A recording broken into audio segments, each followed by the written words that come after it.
I was never worried they were going to lose Game 6 at home. And we do really? this. We do. I really. don't know. Because really? Thursday, I thought you were a little worried. No, I thought absolutely not. I said they had to win Game 6.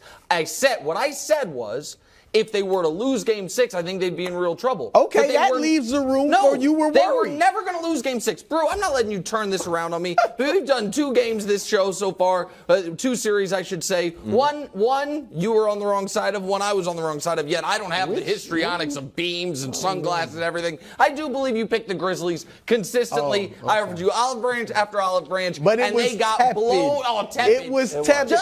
I was tepid. I was like, it can go either way. I'm tepid. You were like, on the beam. Sir. And here's the thing. Why would I be surprised when the Lakers, despite dealing with injury, have been the best team in basketball for months?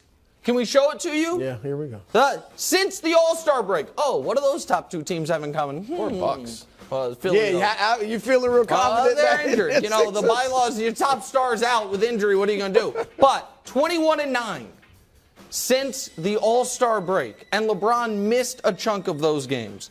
And the key to, I don't even remember what day it was, Friday's game? Friday's game is what it was. And what will be the key on the Lakers' run to the finals is what Anthony Davis did on the defensive end. Nice. Bro, you didn't have, and we don't have to do an Akeem retrospective. Akeem was just on the outside looking in of your top 11. It was at the vintage dominant Akeem Olajuwon. What we saw from Anthony Davis the whole series. And for people that didn't watch, that is the greatest defensive player in modern basketball history, Akeem. And that's what Anthony Davis was in that series.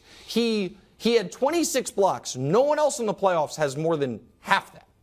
And he altered at least 30 more shots. So LeBron right now leads the playoffs in 2-point percentage, which is good because he's dead last in 3-point percentage, so it evens out a bit. But they're getting good contributions from throughout, and Anthony Davis is making them an impenetrable defense once you get within 8 feet of the basket. Yeah, look, obviously I was surprised they beat them by 40. I wasn't surprised that they won, but to beat them by 40 was huge. And, Nick, the way they did it, which is a lot of what you alluded to. LeBron, played well, obviously, 22 points, but it wasn't a dominant LeBron James performance. AD offensively wasn't huge. He had 16 points, only took 9 shots.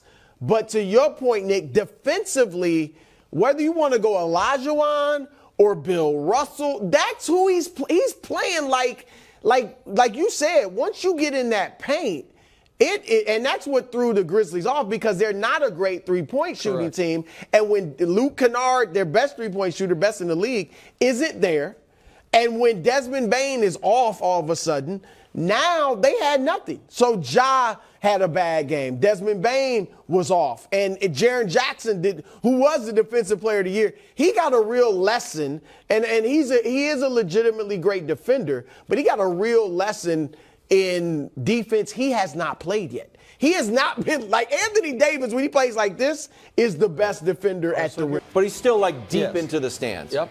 Can I get this every game? Is that too much to ask from the playoffs? Can I get this level of intensity? You should be able to get that defense. And in fairness, defensively, he's kind of giving you that every game. He's 26 blocks. He didn't get 10 of them in one game. You know what I want this level but that's what every game. Can I answer that real quick? Because that's what you've gotten. That's what I said after. Defensively, right. Yes, that's what I said after. I don't remember which game it was. I think it was Game 5, the disappointing AD game. It might have been Game 4. It might have been Game 2. It was whatever it was. No, I think it was when I said that, guys, look at who he was back at Kentucky, because Right. Kenny Smith had made the point. His natural place is crush everyone defensively, and if I'm hot, have a good offensive night. He has had to be pushed and prodded into becoming more assertive offensively. But the reason I do think he gets a touch too much grief, not for the every time he goes down it looks like he was sniped. That's frustrating. But a too much grief about who he is as a player, Brew, is he never is a non-factor defensively. Never.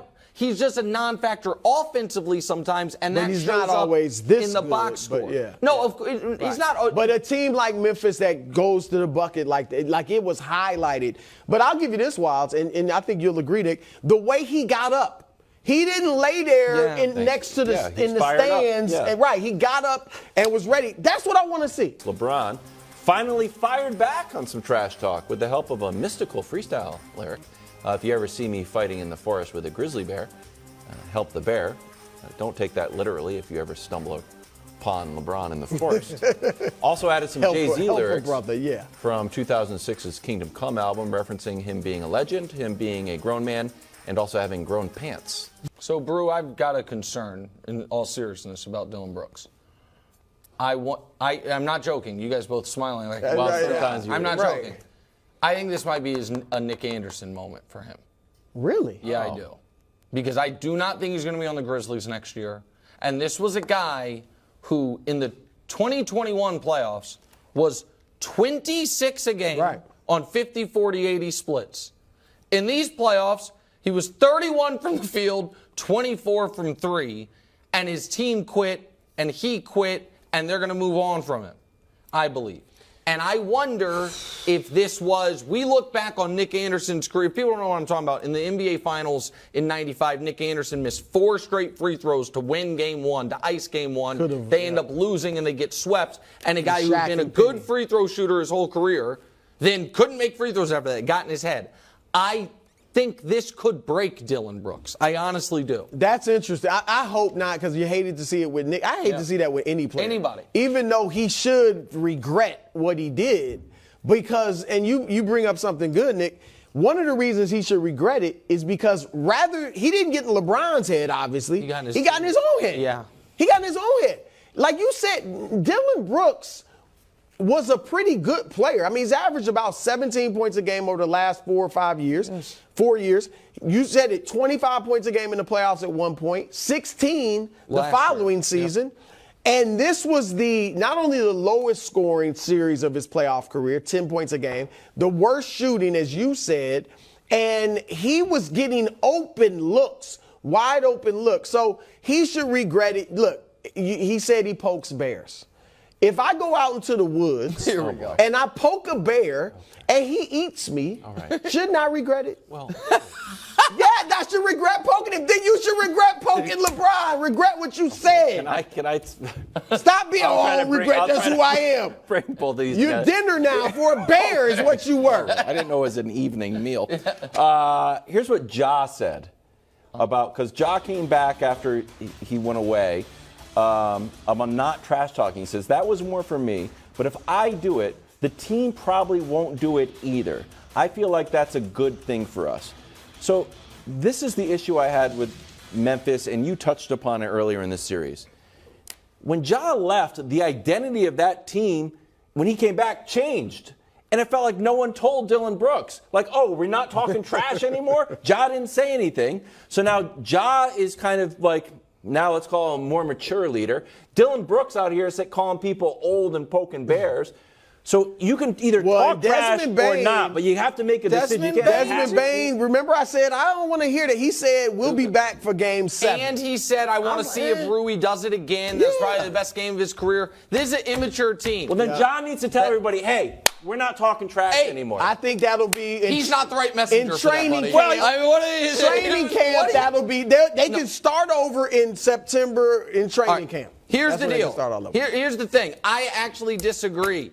I think Ja needs to talk. I think Ja needs to dance. I think Ja needs to play with that swagger that he has. And I think he will. The off-court stuff is separate. You can have all that on the court and not do the off-court nonsense that reportedly he was getting into. Those are separate things.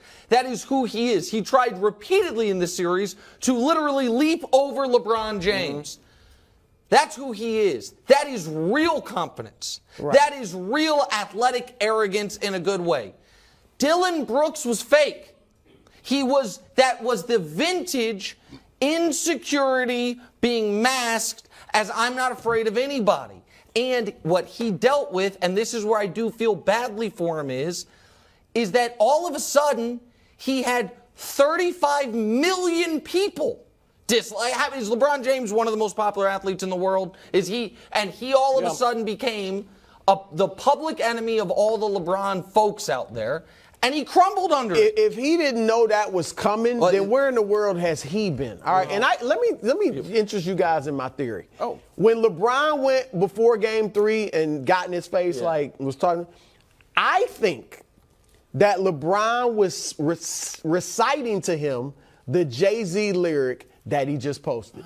If you look at it, LeBron's looking down, and then he's kind of like he looks like he's rhyming, like he's rapping. I think that's what it was, because Brooks was just like, I think that's what he did. Thanks for watching. Subscribe here to get more from the show and to check out clips from other shows on FS1.